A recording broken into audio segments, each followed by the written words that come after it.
เจ้าเศรษฐีหลวงฉลองสมโภชในวันที่15 16 17 กุมภาพันธ์ 2567 เจ้าวันที่15 กุมภาพันธ์ตั้งแต่เวลา 8 โมงเจ้าไปต้นไปร่วมพิธีบวงสรวงเทวดาชมมหรสพสมโภชศิลปินปื้นบ้านล้านนาจ้างโซชื่อดัง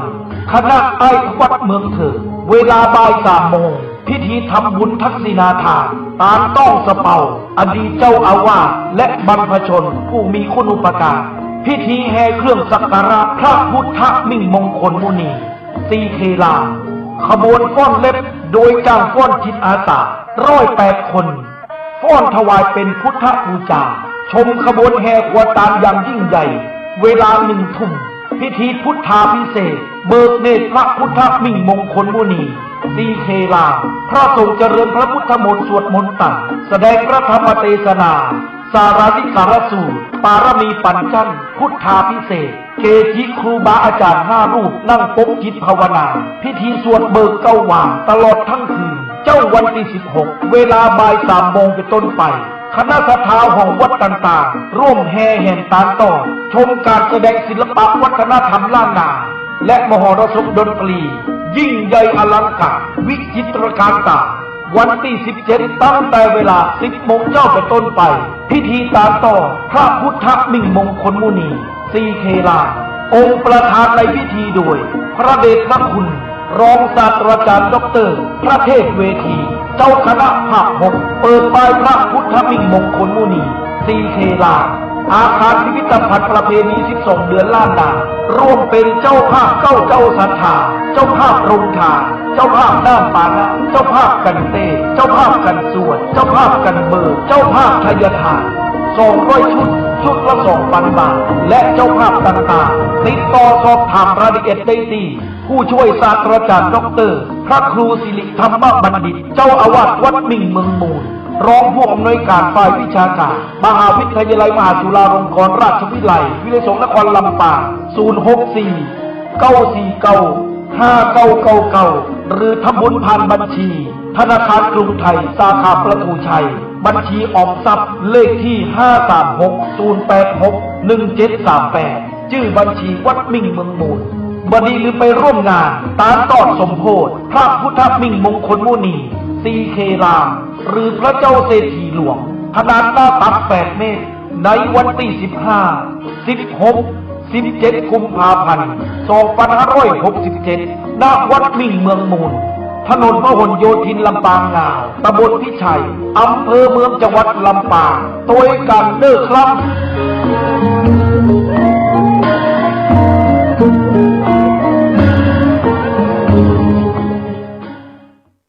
เนื่องในโอกาสมหามงคลเฉลิมพระชนมพรรษา 6 รอบ 28 กรกฎาคม 2567 รัฐบาลไทยโดยกระทรวงวัฒนธรรมกรมการศาสนาร่วมกับรัฐบาลสาธารณรัฐอินเดียโดยสถานเอกอัครราชทูตอินเดียประจำประเทศไทยสถาบันโพธิคยาวิชาลัย 980 หน่วยงานภาครัฐและภาคเอกชนดำเนินโครงการอัญเชิญพระบรมสารีริกธาตุและพระอรหันตธาตุของพระสารีบุตรและพระโมคคัลลานะจากสาธารณรัฐอินเดียมาประดิษฐานเป็นการชั่วคราวณประเทศไทยเพื่อเฉลิมพระเกียรติพระบาทสมเด็จพระเจ้าอยู่หัวและเสริมสร้างความสัมพันธ์อันดีระหว่าง2 ประเทศการดำเนินการในครั้งนี้สืบเนื่องมาจากโครงการธรรมยาตราจากมหานาทีคงคาสู่ลุ่มน้ำโขงสักการะพระบรมสารีริกธาตุและพระอรหันตธาตุของพระสารีบุตรและพระโมคคัลลานะโดยเริ่มงานระหว่างวันที่ 22 กุมภาพันธ์ถึง 19 มีนาคม 2567 จากนั้นรัฐบาลราชอาณาจักรกัมพูชาจะอัญเชิญไปประดิษฐานเป็นการชั่วคราวต่อไป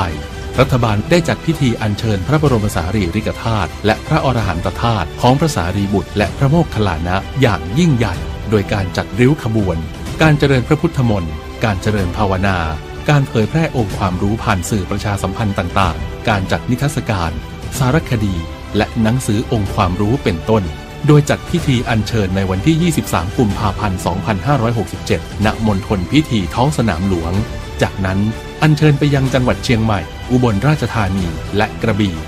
นับเป็นครั้งแรกในประวัติศาสตร์ที่มีการอัญเชิญพระบรมสารีริกธาตุจากพิพิธภัณฑ์นิวเดลีและพระอรหันตธาตุของพระสารีบุตรและพระโมคคัลลานะจากประเทศอินเดียมาประดิษฐานเป็นการชั่วคราวณประเทศไทยและมีความเชื่อมั่นว่ากิจกรรมอันสำคัญนี้จะมีพุทธศาสนิกชนทั้งชาวไทยและต่างประเทศเข้าร่วมสักการะบูชาเป็นจำนวนมากอันเป็นการเสริมสร้างสันติธรรมในหมู่ชาวพุทธทั้งในระดับประเทศและระดับนานาชาติโดยมีประเทศไทยเป็นศูนย์กลางความร่วมมือและสามารถพัฒนาไปสู่การเป็นศตวรรษแห่งธรรมะDhamma Century ด้วยการนำหลักธรรมความเชื่อของศาสนาเป็นกลไกสำคัญในการเชื่อมโยงความร่วมมือด้านศาสนาและส่งเสริมคุณธรรมของประชาคมโลกเพื่อสร้างความสงบสุขแก่มวลมนุษยชาติสืบไป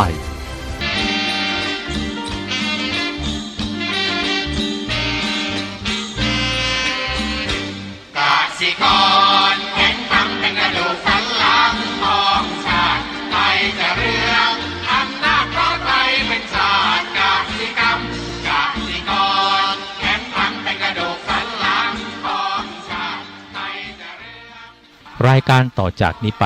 ขอเชิญท่านผู้ฟังทุกท่านเข้าสู่รายการดีมีคุณค่าน่าติดตามรายการเกษตรเพื่อชีวิตดำเนินรายการโดยกลุ่มรักเกษตรประสานงานโดยนายพิชัยคงพิทักษ์คณะเกษตรมหาวิทยาลัยเชียงใหม่หมายเลขโทรศัพท์053944030ขอเชิญทุกท่านติดตามรับฟังได้ณบัดนี้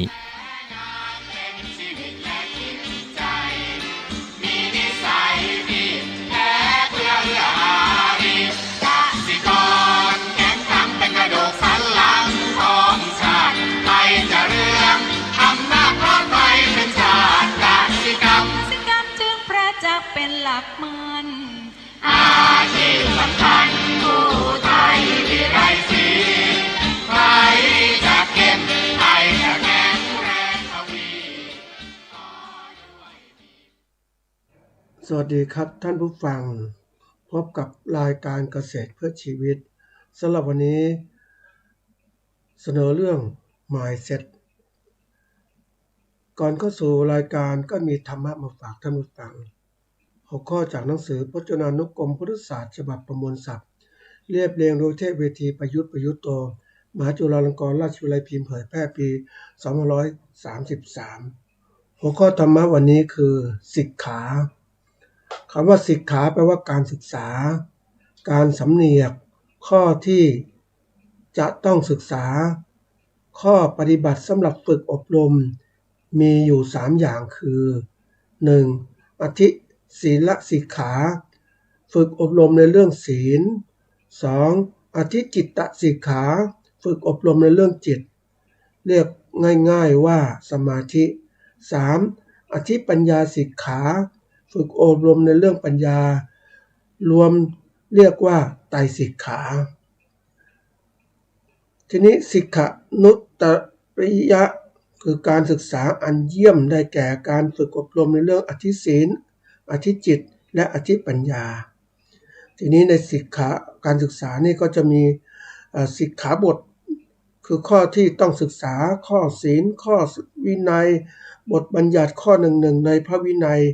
ที่ภิกษุพึงศึกษาปฏิบัติศีล5ศีล8ศีล10ศีล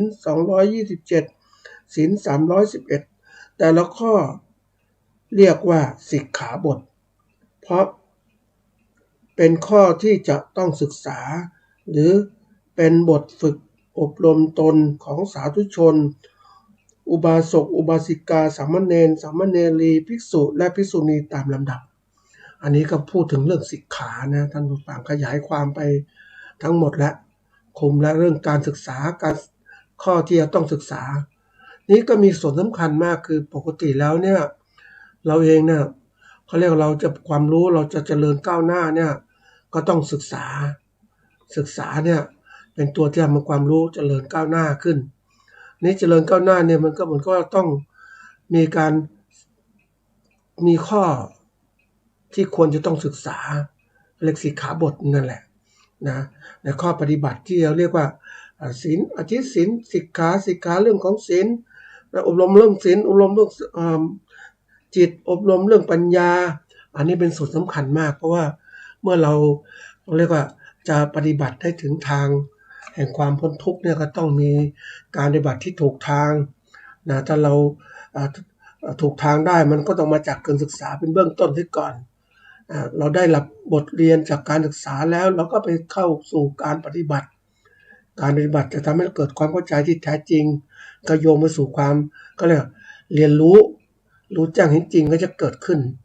อันนี้เป็นเรื่องสำคัญนะท่านผู้ฟังคนเราเนี่ยถ้าเรามีการศึกษาที่ถูกต้องและปฏิบัติที่ถูกต้องมันก็โยงไปสู่การได้รับผลที่ถูกต้องตามไปด้วยนะก็เป็นเรื่องสำคัญการศึกษาเนี่ยเป็นเบื้องต้นนะท่านผู้ฟังบางคนก็ศึกษาพื้นฐานศึกษาต่อยอดไปเรื่อยๆปฏิบัติค้นคว้าไปนะทีนี้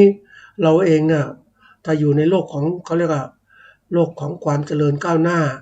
ทางวิทยาศาสตร์เทคโนโลยีเนี่ยเราต้องศึกษาเพิ่มเติมนะท่านผู้ฟังศึกษาให้มันทันนะหรือนำสมัยที่มันเปลี่ยนแปลงไปเราศึกษาได้ก็จะทำให้เรานั้นเอาวิชาการต่างๆมาใช้ในการปฏิบัติวิชาชีพของเรานะไม่ใช่จำกัดอยู่แค่ศึกษาของที่มีอยู่แล้วพอแล้ว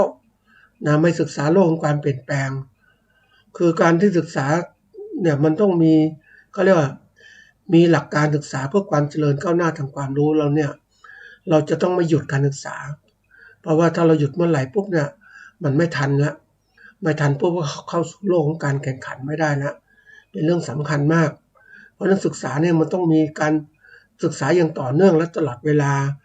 นะยิ่งโลกก้าวหน้าก็ต้องศึกษาให้มันทันกับโลกเราอยู่ในโลกนะนี่มันก็มีตัวอย่าง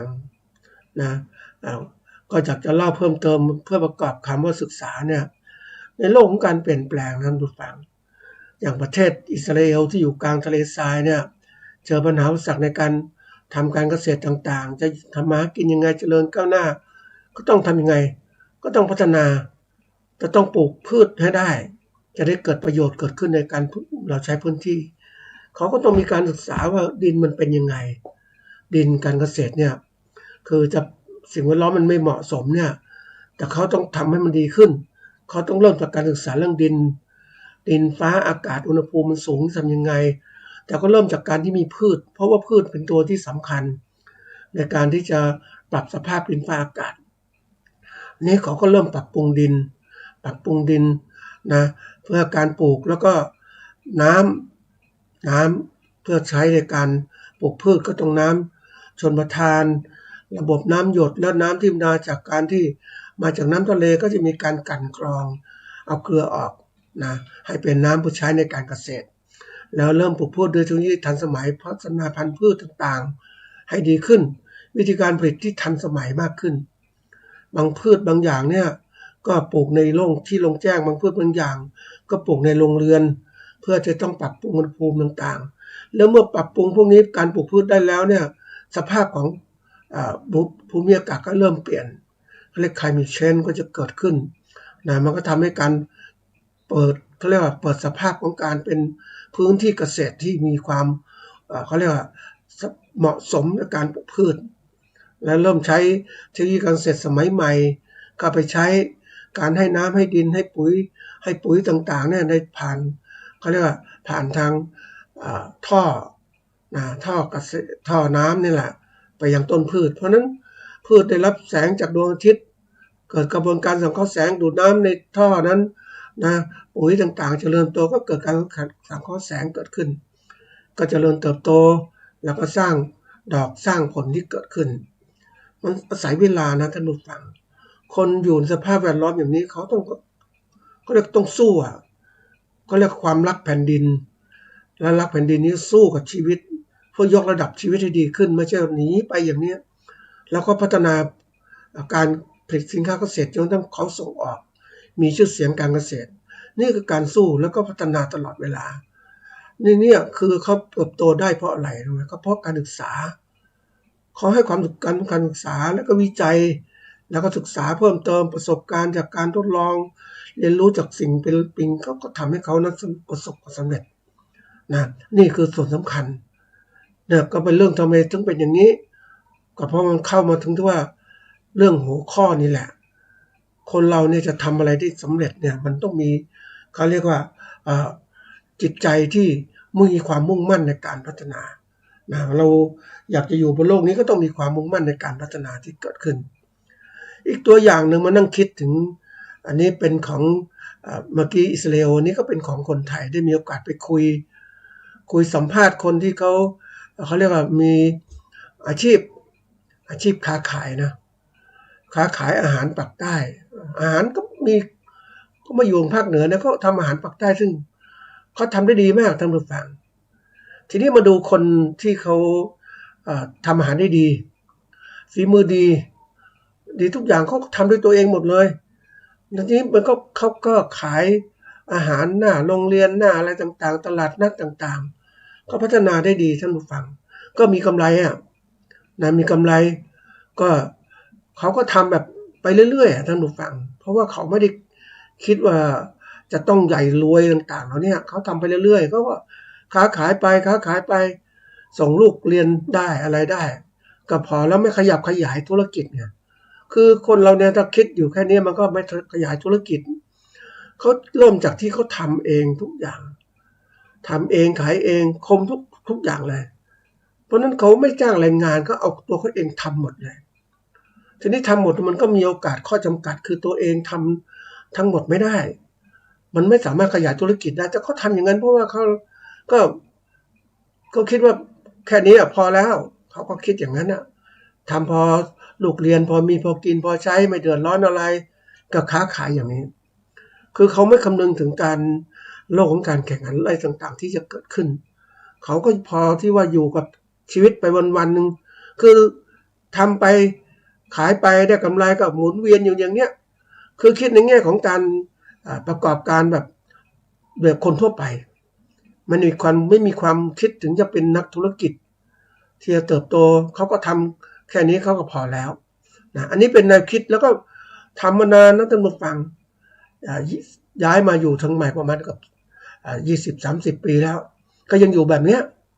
ทีนี้มันอยู่อย่างเนี้ยอายุก็มากขึ้นเนาะฝีมือดีมากท่านผู้ฟังทำอาหารปักใต้ไม่รสชาติไม่เปลี่ยนแปลง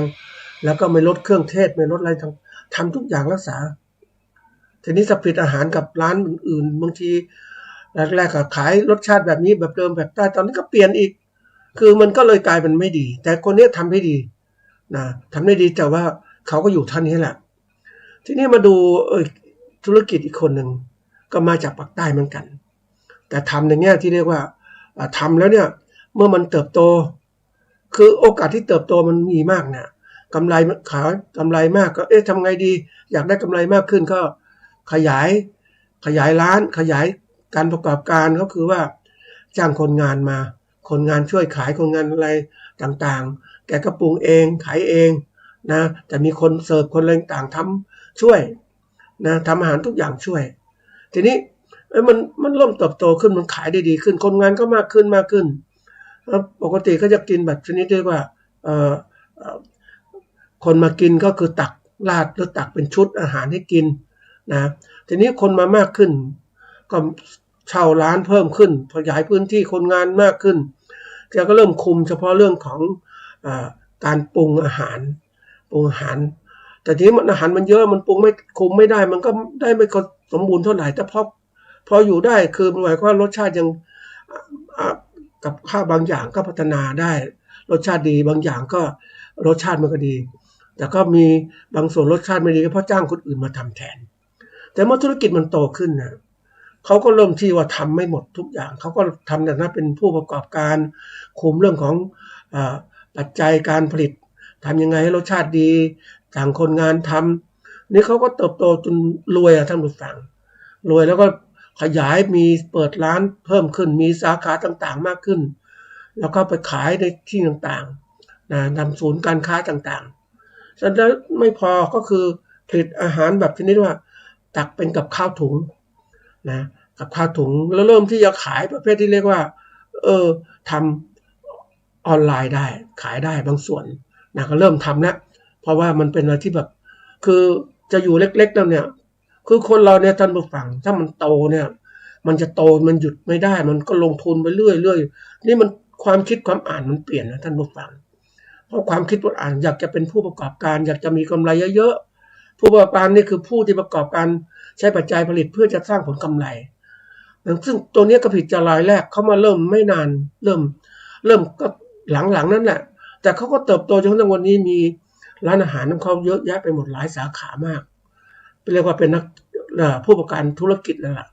นะก็ถือได้ที่ยกตัวอย่างมาเปรียบเทียบทำไม2 รายถึงแตกต่างกันทำไมเป็นอย่างนี้ก็เพราะว่าคนแรกเนี่ยก็คิดเอาคำแค่นี้พอแล้วอยู่แค่นี้ไม่ขยับขยายไม่คิดอะไรเผื่อเลือกแล้วถ้าปัญหาต่างๆมันเกิดขึ้นจะแก้ปัญหาอย่างไรคือทำมาหากินทุนมันก็หมดไปกำไรก็ได้มาบ้างพอจุนเจืออย่างเนี้ยแต่ถ้าเกิดวิกฤตคนไม่มาทำยังไงร้านขาประจำเขาก็มีอยู่แต่ว่าคนน้อยลงทำไงคู่แข่งมาแล้วทำยังไงนี่คือสิ่งที่จะเกิดขึ้นแล้วอายุตัวเองก็มากขึ้นเราจะมาทำช้าๆได้รายได้ชั่วโมงสมมติว่าวันๆทำได้กำไรได้500 บาทหรือ1,000 บาทสมมติอย่างนั้นนะเราทำอย่างนี้ด้วยตัวแรงงานตัวเองกำไร5 บาท500 ถึง 1,000 บาทอย่างเนี้ยถามว่าเราต้องแก่ใช่ไหมต้องอะไรต่างๆใช่ไหมมันเขาเรียกว่ามันไม่คุ้มค่ากับเวลาที่เรามีอยู่ท่านผู้ฟังส่วนรายที่2เนี่ยกระทำมากขึ้นแรกๆกำไรอาจจะอยู่500 ถึง 1,000สมมติจะขยายสาขาขยายร้านขยายสาขามากขึ้นวันนี้กำไรเป็นหมื่นๆนะท่านผู้ฟังแล้วมันก็มีกำไรก็สามารถมีทุนขยายธุรกิจได้รองรับการเปลี่ยนแปลงของโลกต่างๆที่เกิดขึ้นโลกต่างๆที่เกิดขึ้นมันจะทำให้กระทบกระเทือนต่อการผลิตหรือว่าเกิดโควิดระบาดเกิดนักท่องเที่ยวมีมาทำยังไงแต่ก็มีลูกค้าหมดลูกค้าที่ร้านก็มีลูกค้าในสาขาต่างๆมีลูกค้าออนไลน์ก็มีลูกค้าที่แบบมาซื้ออาหารไปเลยที่ปรุงสำเร็จรูปแล้วเนี่ยมันมีความหลากหลายของสินค้ามากขึ้นแกก็อยู่รอดสบายใช่ไหมทนต่อการเปลี่ยนแปลงของสภาพแวดล้อมที่เปลี่ยนแปลงได้สบายๆแล้วก็ใช้สมมติวันนี้ทุกกำไรสมมติรายได้ต่อชั่วโมงของแกเนี่ยกลางวันเป็นหมื่นๆอย่างเงี้ยนี่คือความแตกต่างนี้มันเกิดขึ้นอะไรรู้ไหมมันเกิดขึ้นจากการที่คนเราเนี่ยตั้งเป้าหมายชีวิตเป้าหมายชีวิตของเขาเนี่ยจะต้องเป็นอย่างนี้คนเราบางคนเป้าหมายชีวิตมันเติบโตได้บางคนเป้าหมายชีวิตมันก็ไม่ยอมเติบโตมันก็เอาแค่นี้พอนี่คือสิ่งสำคัญที่อยากจะเอามาพูดให้ท่านผู้ฟังเพราะว่าคนเนี่ยส่วนใหญ่ชอบแบบธรรมดาไม่อยากคิดอะไรทำไปเรื่อยๆเลยต้องไม่เคยคิดถึงการเปลี่ยนแปลงที่เกิดขึ้นวันหนึ่งเราต้องเปลี่ยนแปลงวันหนึ่งเราทำไม่ไหวเราแก่ชราแล้วเราจะทำไงทำไม่ไหววันนี้แข็งแรงก็ทำให้เต็มที่สิจะมาทำเอาแค่นี้พอนะไอ้คำว่าพอนี่น่ากลัวมากนะท่านผู้ฟังมันพอไม่จริงเพราะนั้นเวลาเราตั้งเป้าหมายนี่สำคัญมาก2 คนที่แตกต่างกันเนี่ยก็เป็นคำหนึ่งที่สำคัญคือ mindset ที่ตั้งเป้าหมายชีวิตของเขาเนี่ยคำว่า mindset เนี่ยแปลว่าอะไรเป็นคำศัพท์ที่นำมาใช้กันบ่อยมากในยุคนี้นะในแง่การสร้างแรงจูงใจและพัฒนาตนเองโดยศูนย์จิตวิทยาศึกษามูลนิธิเนี่ยนะยุวสถีรคุณให้คำนิยามไว้ว่า mindset หรือกรอบแนวกรอบความคิดสิ่งสำคัญคือ mindset นั้นมีความหมายลึกซึ้งมากกว่าคำว่าความเชื่อทั่วไปแล้ว mindset คือความเชื่อที่มีผลต่อพฤติกรรมซึ่ง mindset เนี่ยจะมีอยู่2แบบก็คือแบบที่เรียกว่า growth mindset คือกรอบแนวคิดแบบเปิดกว้างและอันที่2คือ fixed mindset กรอบแนวคิดกรอบความคิดแบบปิดตายอันนี้เขาให้คำจำกัดความแล้วก็แยกmindset ไว้2อย่างแล้วนะคือแนวคิดแบบเปิดกว้างและแนวคิดแบบปิดตายเราจะเห็นได้ว่า2ที่ยกตัวอย่าง2คนนั่นคือแนวคิดของคนที่ปิดตายส่วนหนึ่งแล้วก็เปิดกว้างอีกส่วนหนึ่งเขาจึงเจริญเติบโตนี่สำคัญมากเลยนะมันเป็นเรื่องที่ว่ามันมีผลต่อพฤติกรรมของ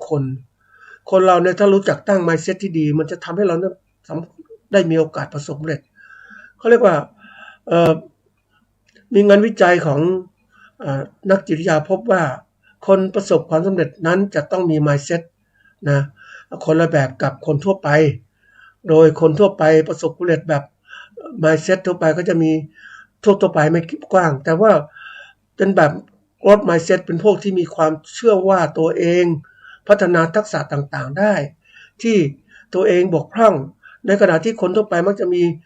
mindset ประเภทเรียกว่า fixed mindset เนี่ย หรือกรอบแนวคิดแบบปิดเนี่ยปิดตายคือคิดว่าตนเองนั้นมีทักษะที่จำกัดไม่สามารถพัฒนาไปได้แล้วเนี่ยอันนี้คือตัวสำคัญนะท่านผู้ฟังนะคนส่วนใหญ่ก็คิดคับแคบมันก็ลำบากแต่เราคิดว่าถ้าเราmindsetของเราเนี่ยตั้งกรอบแนวคิดของเราตั้งว่าเราสามารถพัฒนาได้ก็ตั้งไว้เลยสิอย่าไปบีบจำกัดให้มันอยู่แค่นั้น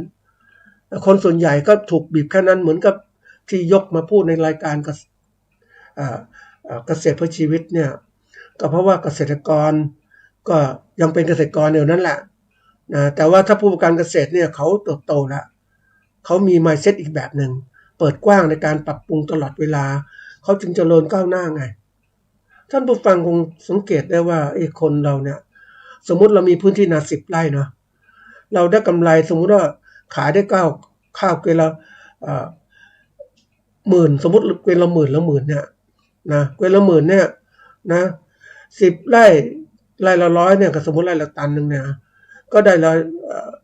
กำไรคือลดต้นทุนแล้วเนี่ยสมมุติเกวียนละ 7,000 ได้ไร่ละ 3,000 10 ไร่ก็30,000ปีละ 30,000แต่ถ้าทำปีละ2 ครั้งได้ปีละ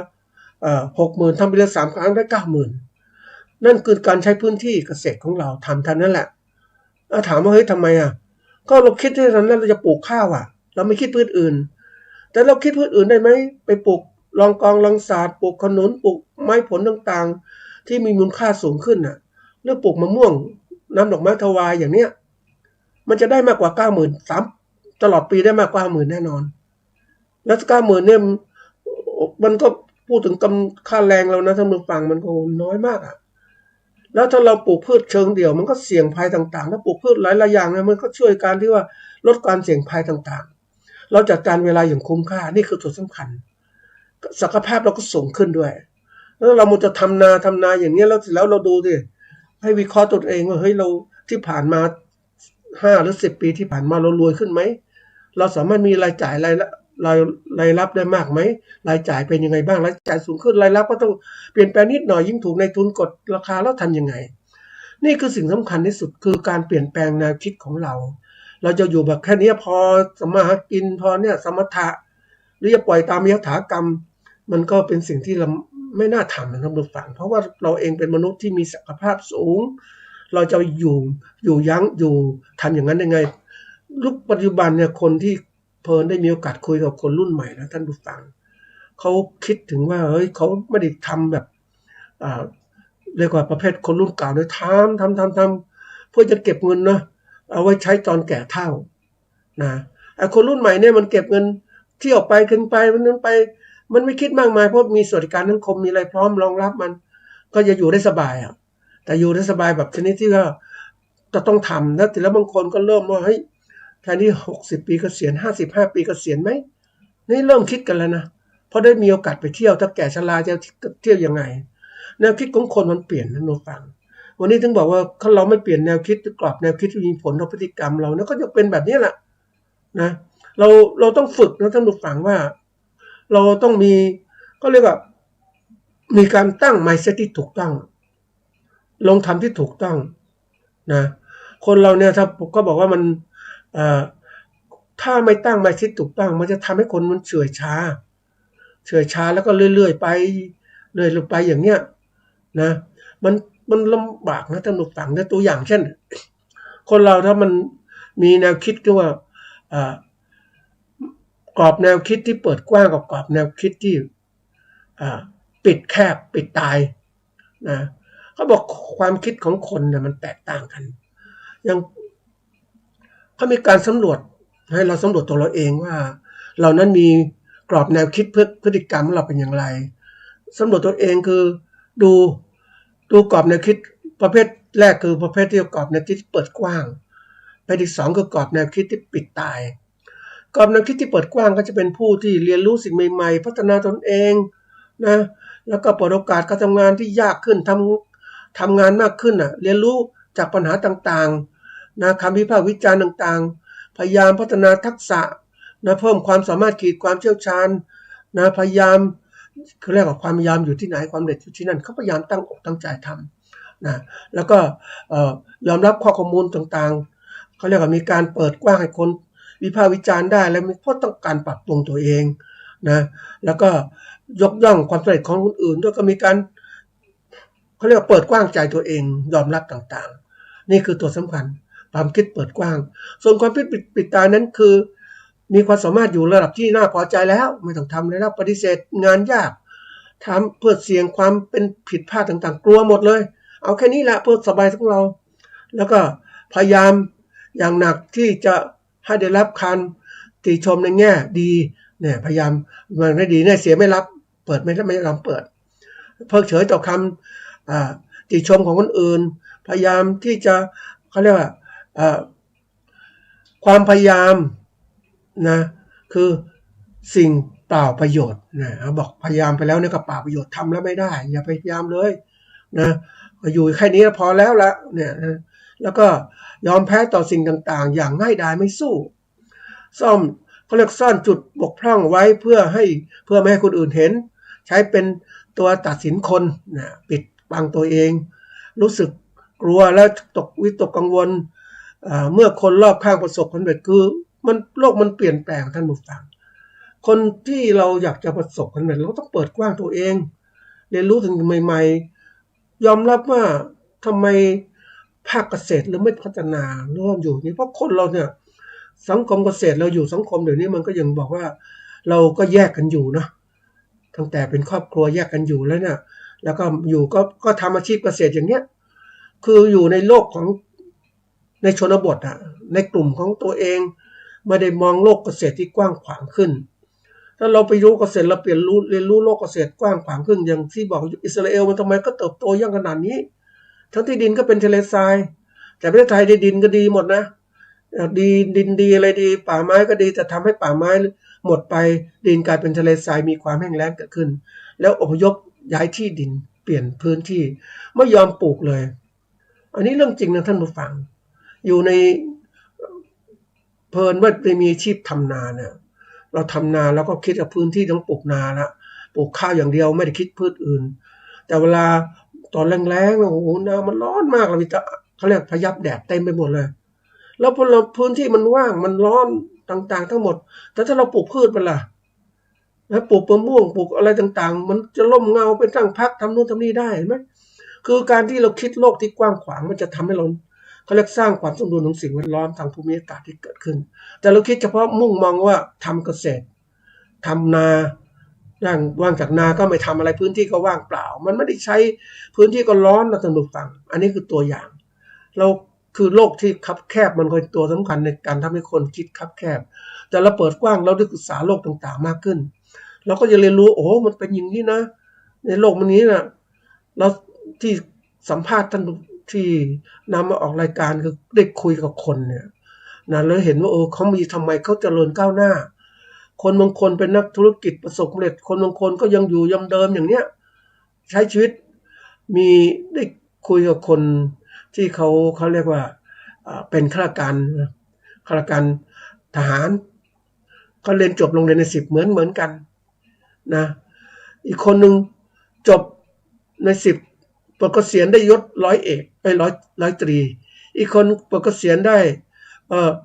ยศพันเอกมันแตกต่างกันนะเรียนโรงเรียนใน10เหมือนกันในทุกอย่างเลยแต่ความคิดความอ่านของคนใช้ชีวิตของคนมันแตกต่างกันคนที่มีความมุ่งมั่นในการประสบความสำเร็จก็จะต้องคิดหาทางพัฒนาตัวเองตลอดเวลาเนี่ยแล้วก็จึงเติบโตก้าวหน้าถามให้ทำไมเป็นอย่างนั้นได้คุยกับคนที่เขาใน10ที่เกษียณมาเขาเรียกว่าได้ลดร้อยตี60 ปีได้ร้อยตีจากใน10นี่แหละก็เลยทำไมเขาเป็นอย่างนี้ก็ใช้ชีวิตไปเรื่อยๆไม่คิดอะไรแล้วก็ถึงกินถึงเที่ยวไปมันสนุกไปหมดน่ะคือไม่ได้คิดวางแผนชีวิตของเขาจะเป็นยังไงเขาก็คิดว่าขอมีความสุขอย่างนั้นทำอย่างเงี้ยไปไม่ต้องคิดอะไรมากมายคือมันเป็นเขาเรียกข้าราชการบางทีคำว่าข้าราชการมันก็ฆ่าเนาะทีนี้ฆ่ามันก็ขอสักไข่ไม่โทรฆ่าเนี่ยนี่ก็มันก็ฆ่าเหมือนกันนะข้าราชการแต่มาขอละครังสระไม่เอกสระอาฆ่าเนี่ยคือการทำลายเพราะฉะนั้นเนี่ยมันเป็นสิ่งสำคัญคือการคิดของคนที่มันไม่ยอมมอง ที่มันกว้างไกลแล้วความคิดต่างๆมันมีผลต่ออะไรต่อพฤติกรรมคำว่าพฤติกรรมคือการแสดงออกทางกายวาจาและใจต่างๆมันมีผลถ้าเราเป็นเกษตรกรก็ต้องมีความคิดที่เป็นเกษตรกรแต่ถ้าเป็นผู้ประกอบการต้องมีความคิดเป็นผู้ประกอบการได้ไปอ่านหนังสือของผู้ประกอบการที่เขาประสบความสำเร็จนะก็เริ่มจากเขาเนี่ยก็แน่นอนก็เริ่มจากอย่างเจ้าของภัตตาคารนะท่านผู้ฟังก็เริ่มจากที่จะเป็นลูกน้องเขาอะแต่เป็นลูกน้องเขาก็อยากจะเป็นคือคนน่ะถ้าเป็นลูกน้องก็ยังเป็นลูกน้องตลอดใช่ไหมแต่เมื่อไหร่ก็ตามกลายร่างจากลูกน้องเป็นเจ้านายนะมันจะเปลี่ยนแปลงนะคือความคิดมันเริ่มนะแล้วเมื่อเป็นเจ้านายปุ๊บความคิดก็เริ่ม mindset ก็เปลี่ยนไปอีกฉันจะต้องเป็นเจ้าของธุรกิจของตัวแล้วก็ขยายธุรกิจต่างๆโอ้ยมันก็เลยร่ำรวยแต่ถ้าคนเป็นลูกน้องเขาเนี่ยหรือคิดแคบๆอย่างนี้ก็อยู่อย่างเนี้ยหรือข้างหน้าจะเป็นยังไงก็ไม่รู้เดี๋ยวนี้ที่ทำไมต้องพูดอย่างนี้เพราะว่าเราไม่สามารถคาดเดาสิ่งแวดล้อมต่างๆที่อยู่รอบๆตัวเราเนี่ยมันจะคงอยู่ได้นานไหมมันจะเปลี่ยนแปลงหรือเปล่าแต่ณวันนี้ยอมรับว่ามันเปลี่ยนแปลงมากเลยเปลี่ยนแปลงอย่างรวดเร็วแล้วเราถ้าไม่ปรับ mindset ของเราให้มันถูกต้องกับการสังคมที่เปลี่ยนแปลงไปเนี่ยเราอยู่ไม่ได้วันนี้นักธุรกิจต่างๆท่านผู้ฟังยิ่งมีโอกาสได้คุยกับนักธุรกิจที่เขาประสบความสำเร็จเนี่ยโอ้เขาพัฒนาไปไกลมากเลยนะพัฒนาจากการศึกษาเรียนรู้ของเขาพัฒนาการเรียนรู้อย่างต่อเนื่องของเขาเนี่ยอย่างวันนี้ตัวอย่างนะท่านผู้ฟังอย่างความรู้เกี่ยวกับ mindset อย่างเนี้ยแต่ก่อนนะขายหนังสือนะต้องคนอยากได้ก็ต้องไปอ่านแพงๆเดี๋ยวนี้มีหนังสือมีในอินเทอร์เน็ตนะมีอะไรต่างๆมากมายที่เราสามารถค้นได้คนที่ถึงความรู้ก่อนนะท่านผู้ฟังได้มีความรู้ก่อนมันก็อย่างที่บอกว่ามีความรู้มากสามารถเอาเปรียบคนทั้งหลายเนี่ยแน่นอนมันเป็นธรรมดาจะไปว่าเขาเอาเปรียบคนยังไงเขารู้มากเขาสามารถทำอะไรที่มันแทนที่ไปใช้แรงงานลำบากลำบนเหนื่อยวันละ300-500 บาทเหนื่อยแต่เรามีความรู้มากเราเป็นผู้บริหารเนี่ยเป็น CEO โหวันละหมื่นอย่างเงี้ยโอ้มันแตกต่างกันนะแล้วเราจะว่าคนวันละหมื่นเอาละได้เปรียบมันเป็นธรรมชาติของคนน่ะท่านผู้ฟังคนที่มีความรู้ความสามารถก็ย่อมมาเปรียบคนทั้งอ่อนแอธรรมดาไปเห็นปลาฉลามที่มันกินปลาเล็กๆคือมันต้องเติบโตจากตาเล็กๆมันกินเล็กๆมันต้องตัวใหญ่ใช่ไหมคนที่เป็นเจ้าของธุรกิจขนาดใหญ่เขาเติบโตเขารู้จักกินปลาเล็กๆนะซึ่งสามารถจะทำตัวเองให้โตขึ้นได้ยิ่งตัวเองโตก็ต้องกินปลาเล็กตลอดเวลาใช่ไหมกลายพันธุ์แล้วเป็นปลาเหมือนกันแต่คนละปลาละปลาฉลามเนี่ยนะกับปลาปลาทะเลตัวเล็กๆอย่างเงี้ย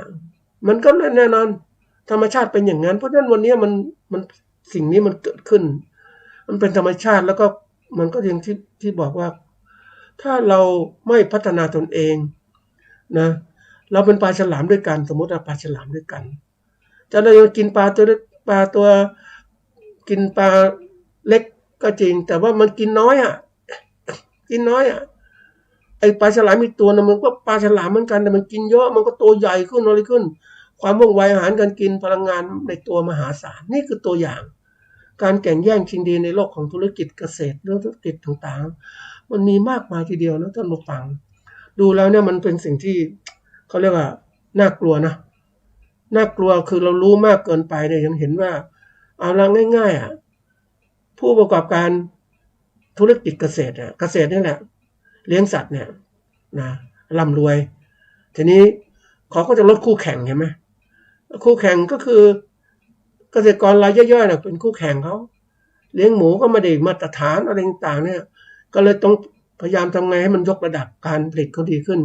เขาคุมมีฟาร์มใหญ่ๆเขาก็เลยทำยังไงมันดีขึ้นก็ต้องมีอะไรมาตรฐานฟาร์มมาตรฐานฟาร์มนี่ต้องออกโดยภาครัฐ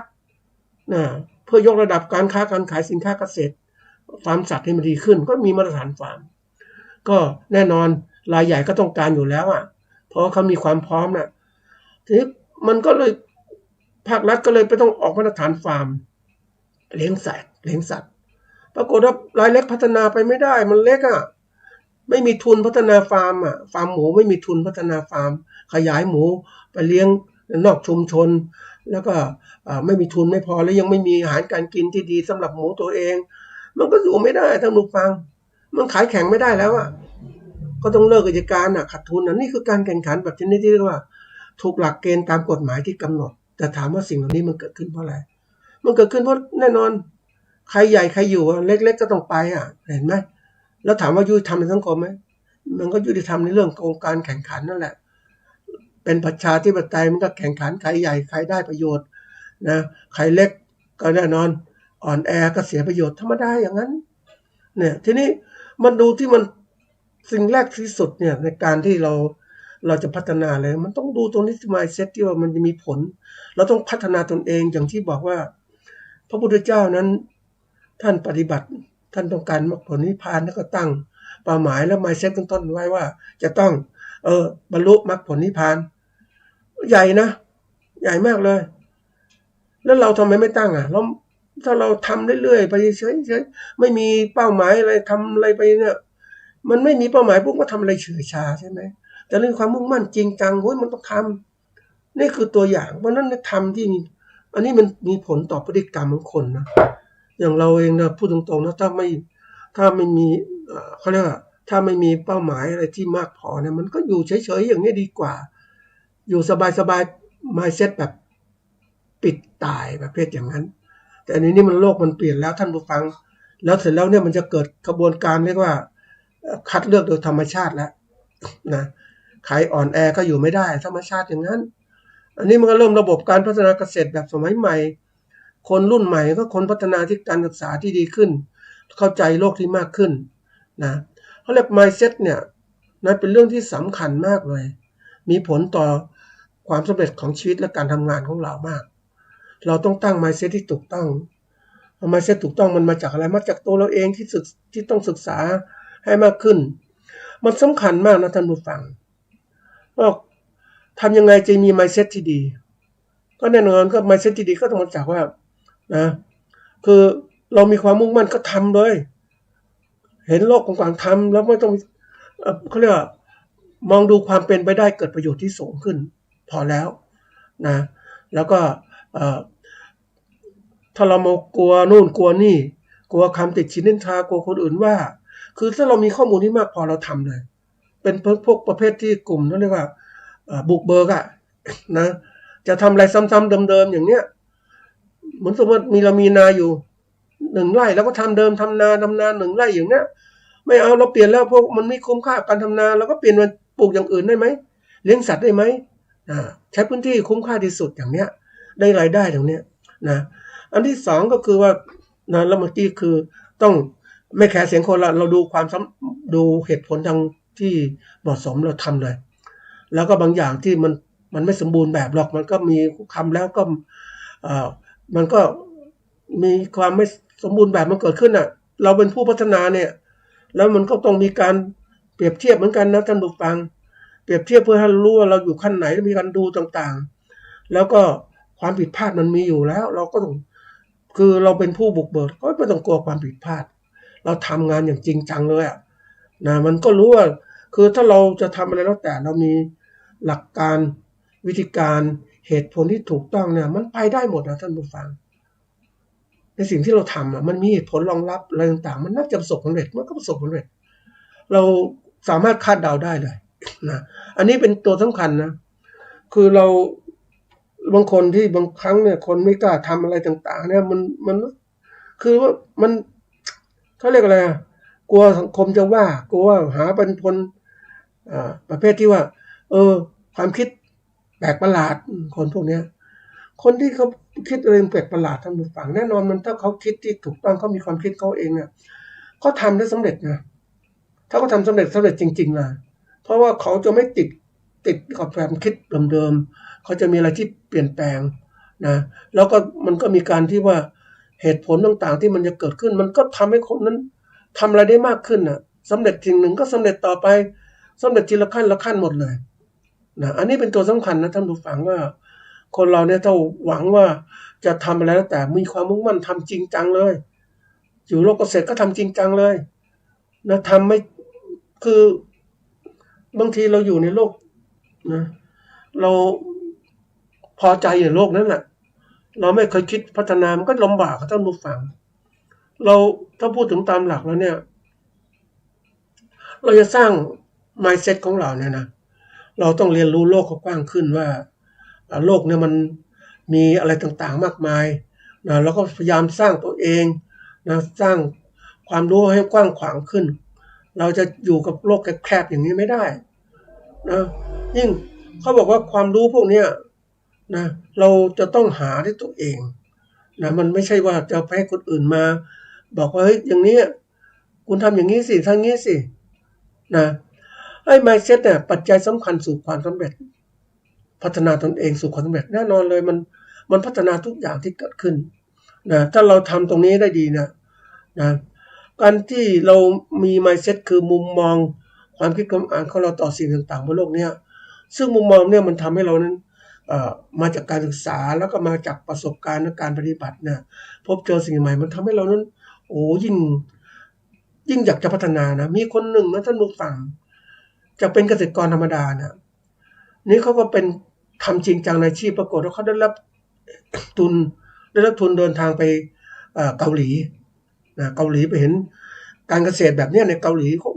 กลับมามีความมุ่งมั่นพัฒนาผลิตภัณฑ์ก็เต็มที่เลยจากความรู้ไม่สูงนะท่านผู้ฟังแต่เขาเนี่ยมีความมุ่งมั่นเขาจึงได้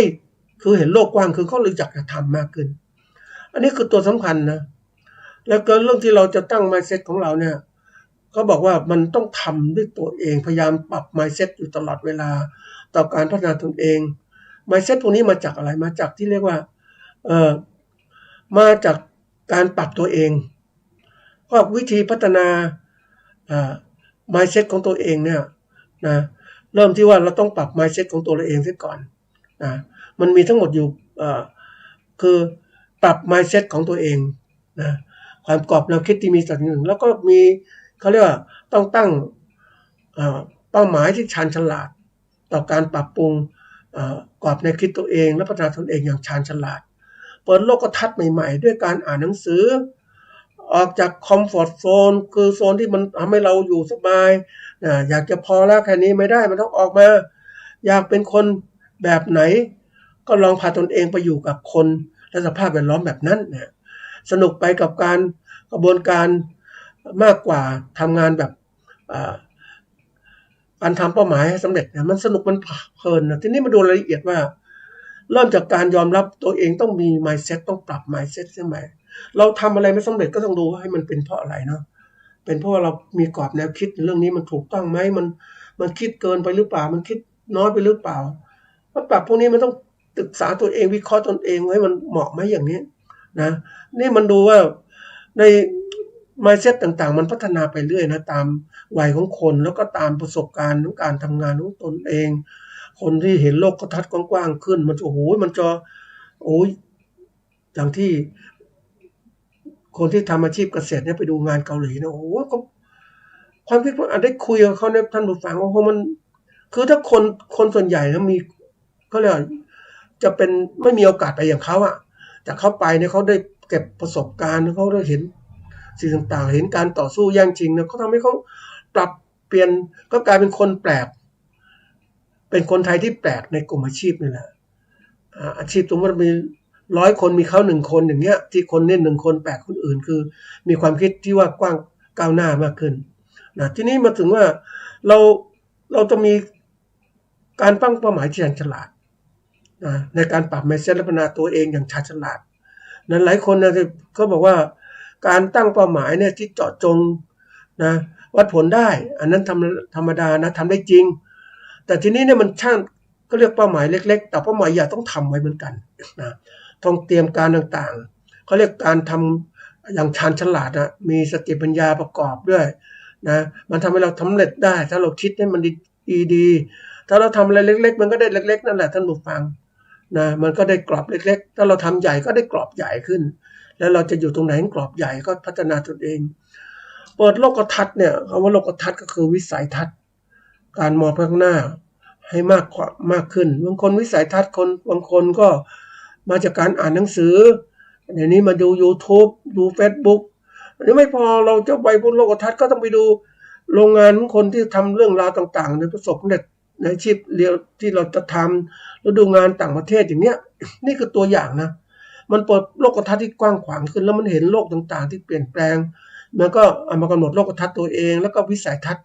การทำงานตัวเองและภารกิจที่เราต้องทำนั่นแหละคือพวกนี้มันมีผลนะท่านผู้ฟังถ้าเราดูแล้วเราทำอะไรเฉยๆเรื่อยๆไปโลกทัศน์เราก็คับแคบแค่นี้แหละนะแต่ไปดูคนมันขยันยิ่งไปดูคนที่เขาเรียกมันประเภทแอคทีฟนะมีความกระตือรือร้นมากเลยมันแตกต่างนะท่านผู้ฟังคือดูคนหนึ่งที่เฉยเรื่อยๆจะกินจะเที่ยวสนุกสนานกินเรื่อยๆคือมันไม่กระตือแต่อีกคนมันกระตือรือร้นมันทำโน่นทำนี่ทำด้วยความว่องไวเราทำการงานต่างๆก็ดีมากเลยก็เลยมีความก้าวหน้านั่นแหละเหมือนในร้อยตีกับอะไรในพันเอกนะที่มาจากเรียนใน10เดียวกันนั่นนะมันเป็นอะไรที่มันเห็นชัดเจนคือคนที่มันมีโลกทัศน์ที่กว้างนะท่านผู้ฟังเราก็อยากพัฒนายิ่งเคยพาคนไปดูงานใหม่ๆคนที่เขาจากพัฒนาตัวเองเขาจะถามโน่นถามนี่กระตือรือร้นแล้วรีบพัฒนาความรู้ต่างๆแล้วยิ่งมีหนังสือใหม่ๆยิ่งไปดูอ่านมากขึ้นเลยท่านผู้ฟังมันเปลี่ยนทำให้โลกมันเปลี่ยนนะการอ่านเป็นตัวสำคัญนะท่านผู้ฟังที่เราจะต้องใช้ความรู้ตัวนี้อ่านหนังสือเดี๋ยวนี้เรามี YouTube เลือก YouTube ดีๆ Facebook ดีๆมีสารคดีต่างๆหาความรู้มาให้มากนะท่านผู้ฟังไม่ใช่ปล่อยเวลาไปดูละครดูอะไรมันเก็บได้ความรู้ที่เดียวเองอะแต่เรารู้ว่าเวลามันมีคุณค่าเราก็รีบจัดการได้ท่านผู้ฟังเราจะมาช้าไม่ได้เหมือนนักศึกษาที่จบแล้วเนี่ยมันก็ต้องมีความคิดความอ่านเร็วๆมันถึงจะพัฒนาได้เร็วทีนี้บอกว่าออกจากเขาเรียกโซนแห่งความปลอดภัยตัวเองอ่ะขอบเขตความปลอดภัยตัวเองสบายตรงนี้ก็อยู่ตรงนี้ไม่อยากไปไหนละนะเหมือนกับเราเดินทางท่านผู้ฟังเราพักระหว่างทางไปเจอโรงแรมดีก็พักไปนานเลยนะแล้วไม่เดินทางต่อไม่คิดถึงอะไรอยู่ความสุขแค่นี้พอแล้วบรรยากาศดีมากเลยหรือไปจอดที่เกษตรประสบความสำเร็จแค่นี้ดีมากเลยลืมไปว่ามันเป้าหมายจริงๆมันต้องมีการเปลี่ยนแปลงมันต้องไปถึงเป้าหมายสำเร็จที่แท้จริงไม่ใช่อยู่แค่นี้ไอ้คอมฟอร์ตโซนเนี่ยมันเป็นตัวสำคัญนะท่านผู้ฟังคนมันก็บอกแค่นี้ปลอดภัยแล้วสบายแล้วมันลืมไปว่าไอ้คอมฟอร์ตโซนมันเปลี่ยนนะท่านผู้ฟังมันเคลื่อนที่ได้นะเหมือนเราสมมติเราบอกมีเงินล้านแค่นี้สบายแล้วอยู่ได้หลายปีเลยนะเอาคอมฟอร์ตโซนไอ้ตัวนี้ครอบตัวเองว่าฉันมีเงินล้านฉันพอใจแล้วอยู่แค่นี้แต่ที่ไหนได้มันไม่ใช่อย่างนั้นโลกมันเปลี่ยนนะไอ้ค่าเงิน1 ล้านมันเปลี่ยนไปหมดละอันนี้สมัยก่อน100 บาทก็ซื้อของซื้ออาหารได้เลยสบายเดี๋ยวนี้300 บาทนะกินอาหารเนี่ยเพราะนั้นค่าเงินมันเปลี่ยนตกต่ำลงทุกวันแล้วมันจะอบอุ่นได้ไหมไม่ได้มันต้องเตรียมการต่างๆเหล่านี้เป็นสิ่งสำคัญที่สุดเราต้องออกตรงนี้ไปหาความที่เรียกว่าที่ดีขึ้นแล้วอยากจะรู้ว่าเราจะเป็นคนแบบไหนเนี่ยเราชอบแบบไหนก็พาตัวเองไปสู่โลกแบบนั้นเราอยากเป็นนักธุรกิจประกอบการก็เข้าไปสู่โลกของคนประกอบการก็จะมีความคิดความอ่านที่แตกต่างกันมีสภาพแวดล้อมแตกต่างกันเราเห็นปุ่มจะทำให้เรานั้นตื่นรู้ล้นอยากจะเป็นคนอย่างเขานะเป็นสิ่งที่สำคัญมากตัวเนี้ยเขาเรียกคนที่ดูงานต่างๆจะเห็นโลกต่างๆกว้างขวางขึ้นนะอยู่โลกเกษตรที่เราไปดูเนี่ยแต่ก่อนไปดูฟาร์มโชคชัยนะ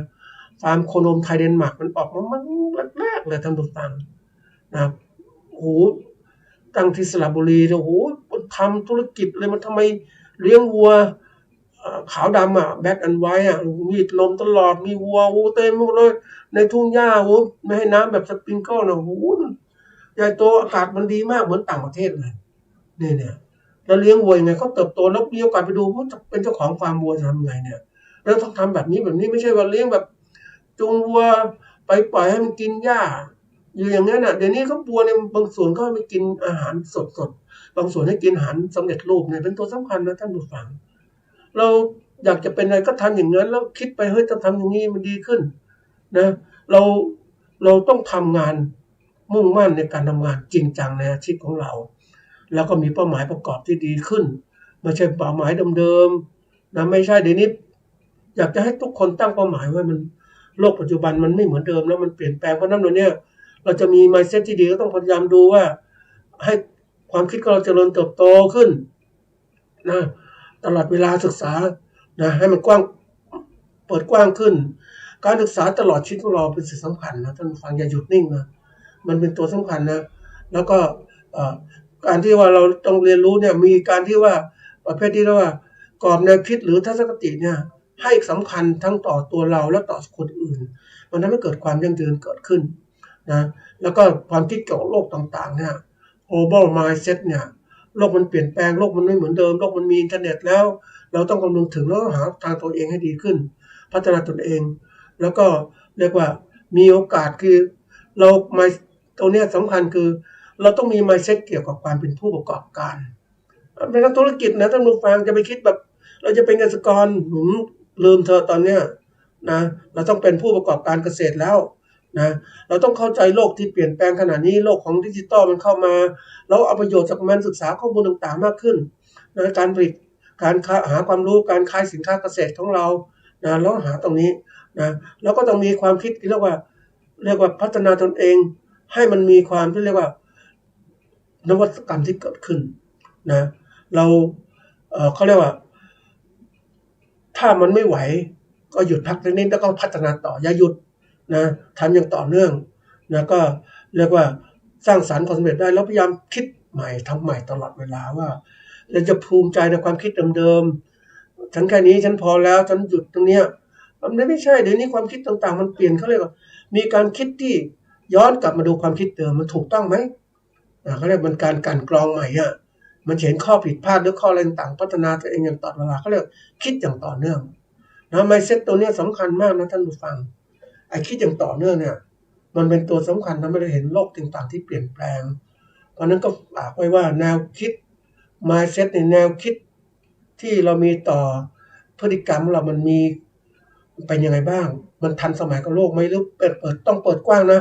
แต่ถ้าปิดตายเนี่ยโอกาสประสบความสำเร็จมันยากแล้วเพราะโลกเกษตรเดี๋ยวนี้มันเปลี่ยนไปหมดแล้วมันไม่เหมือนเดิมแล้วนะมันแตกต่างจากเดิมมากเลยมันต้องแข่งขันกับทุกอย่างแข่งขันกับผู้ประกอบการแข่งขันกับการเปลี่ยนแปลงที่จะเกิดขึ้นข้างหน้าในประเทศและต่างประเทศที่ผู้บริโภคก็เปลี่ยนหมดเลยดินฟ้าอากาศก็เปลี่ยนนี่คือสิ่งสำคัญที่เราต้องเปลี่ยนตัวเราเองแล้วก็ฝากไว้เป็นข้อคิด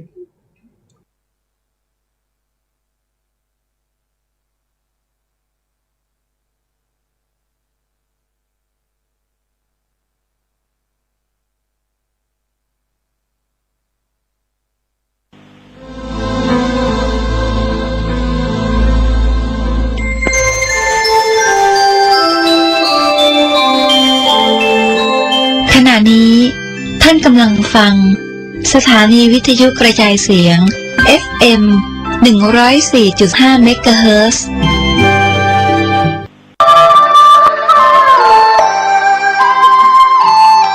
ข่าวสารเพื่อการ